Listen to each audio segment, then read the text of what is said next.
Thank you. Hello, Cara. This is when we all clap and really yell for Cara. So if everybody want to do the finger clap, try to raise the energy in this space. I'm so grateful to be here. And thank you, Jody, so much for that kind introduction. I also want to honor Judy Jackson, who is our representative on Cara. And I also want to acknowledge the St. Mary seniors who are here. Some of them are so brand new to Zoom. I saw like 6 or 7 of them come through the admit room. So I'm grateful to have them here. I'm gonna take a moment to share my screen because I do have some visuals I want to share. I'm also gonna make sure I don't go over by clicking start. All right, so here we are, Senior Vote Forum of Cara. And right away, I'd like to tell you a little bit more about St. Mary's Center. As you know, we are a West Oakland nonprofit serving seniors and preschoolers. And as our mission states, wait, can everybody see the sharing? Okay, good. As our mission states, we are a community of hope, justice, and healing. We run a preschool, 3 transitional houses for homeless seniors, and before COVID, a busy center where seniors gathered to share a meal, socialize, and engage in cultural and social justice activities. We have excellent partnerships with Alameda County Food Bank, Mercy Brown Bag, and USDA, and these partnerships became even more important as the ramifications of a global pandemic hit our community.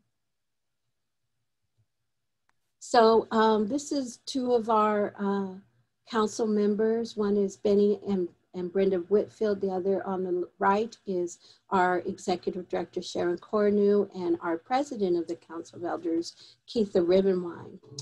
Across California and the US, seniors were the first population hit by COVID and shelter in place.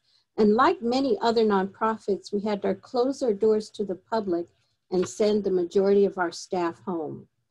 Within months, we moved our winter shelter residents into our transitional houses and other temporary and permanent housing. I remember coming to work and feeling how empty the center was without our seniors. But our story does not end there. Days after the shelter in place and on a dime, we pivoted to a service delivery model. Since March 2020, we have served 800 households, 5,300 meals, and given out 1,000 bags of groceries. And through a partnership with Computer and Technology Resource Center, we donated 37 desktop computers to households sheltering in place. And we are not alone. Our story is a story of nonprofits across California who responded similarly and immediately. But let's talk about why we're here. In November 2020, we will cast our vote for what matters to us. The decisions we make will impact everything from senior housing to services for seniors and people with disabilities, to the protection of essential programs like Medicare, Medicaid, and Social Security. We also know that seniors vote for their well-being and also the well-being of their children and grandchildren. In 2016, 45% of the electorate was 50 or older. 30% of that number were seniors aged 64 plus. Still, only 57% of eligible voters actually voted in 2016. That means over 92 million people of all ages did not or could not vote. We have a lot of work to do, advocates. Those who have not let COVID stop their advocacy work have realized that our issues have been COVIDified. Let's take affordable housing. One of our seniors who had made it to the top of the list for a subsidized unit spent an extra 4 months in a transitional house because of the pandemic.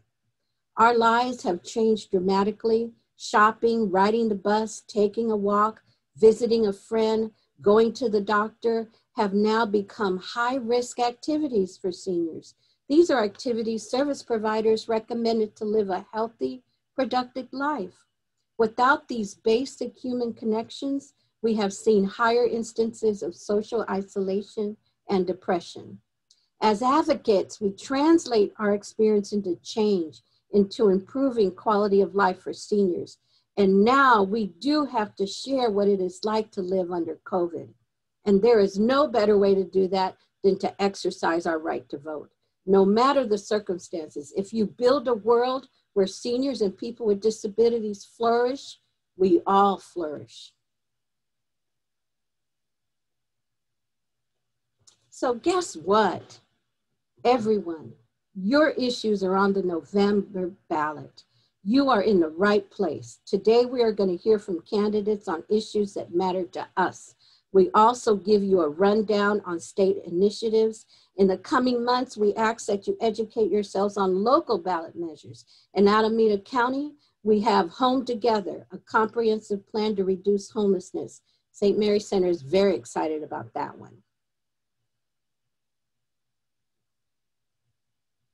So guess what? You guys know it. You've been around for 3 months now. The movement has gone all lines and seniors are following. And I'm so grateful for everyone who has stepped out of their comfort zone to jump on these Zoom calls. But let's address the elephant in the room. There is no room. Shelter in place in the pandemic has exacerbated the digital divide for seniors.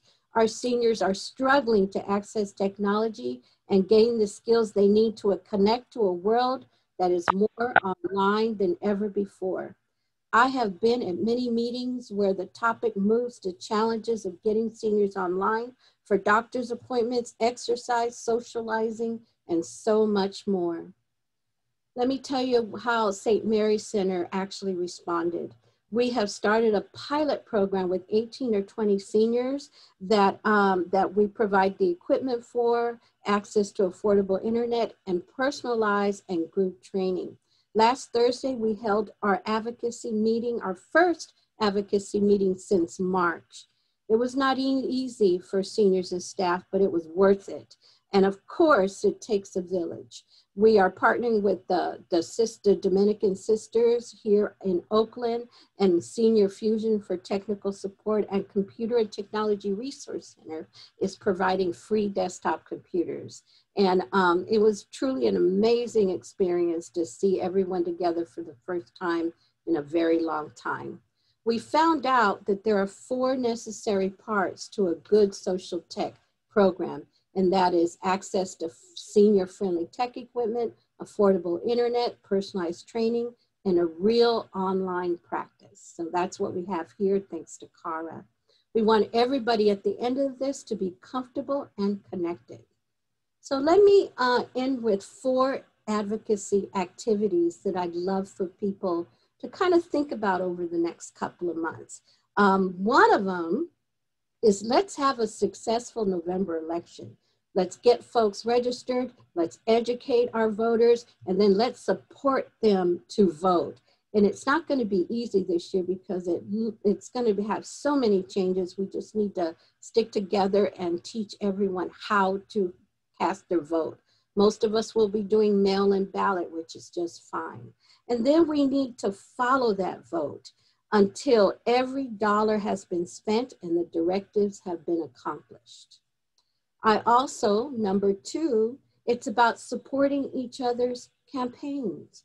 These are extraordinary times, and while keeping ourselves safe, we must think of creative ways to stay informed and to do our advocacy work. This may mean suffering through the search for the ever-disappearing mouse and the Zoom chat box, right? At St. Mary's Center, we realize that campaigns cross over into each other. First and foremost, affordable housing does solve homelessness. That is our most natural crossover. And addressing hunger and advocating for economic security definitely connects. And I want to do a big shout out to our Californians for SSI advocates. As a grandma, and these are my beautiful grandchildren, I care about the environment, education, and protecting civil rights for people of color. If you want another example, check out the CARA priorities for 2021, and they are in your pocket. So number 4 is represent. And this one is really important. It's also very connected to number 1. This one can also be added to number 1.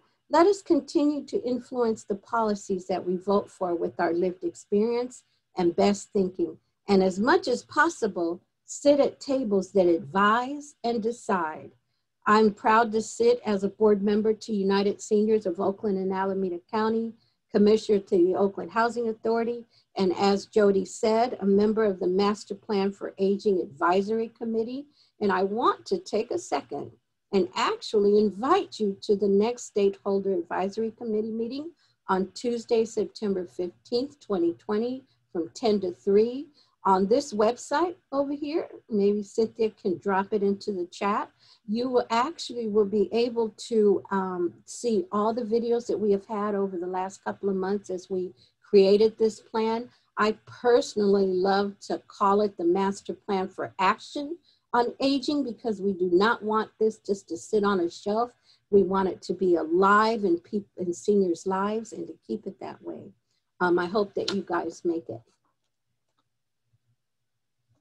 So lastly, I want to leave you with a Maya Angelou quote. History, despite its wrenching pain, cannot be unlived, but if faced with courage, need not be lived again. Lift up your eyes upon this day breaking for you, separate but together. Thank you so much.